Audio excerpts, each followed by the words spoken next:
if he continued his work. But he did it anyway, because he believed so deeply in his country, in Russia. Reports of his death, if they're true, and I have no reason to believe they're not, Russian authorities are going to tell their own story. But make no mistake, Putin is responsible for Navalny's death. Putin is responsible.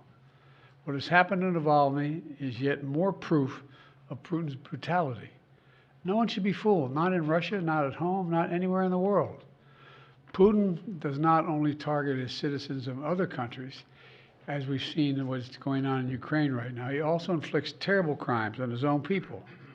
And as people across Russia and around the world are mourning Navalny today because he was so many things that Putin was not. He was brave, he was principled, he was dedicated to building a Russia where the rule of law existed and where it applied to everybody. Navalny believed in that Russia. He knew it was a cause worth fighting for, and obviously even dying for. This tragedy reminds us of the stakes of this moment. We have to provide the funding so Ukraine can keep defending itself against Putin's vicious onslaughts and war crimes. You know, there was a bipartisan Senate vote that passed overwhelmingly in the United States Senate to fund Ukraine. Now, as I've said before, and I mean this in a literal sense, history is watching. History is watching the House of Representatives.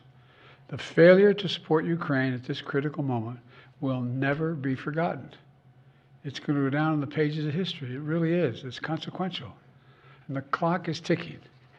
And this has to happen. We have to help now. You know, we have to realize what we're dealing with Putin.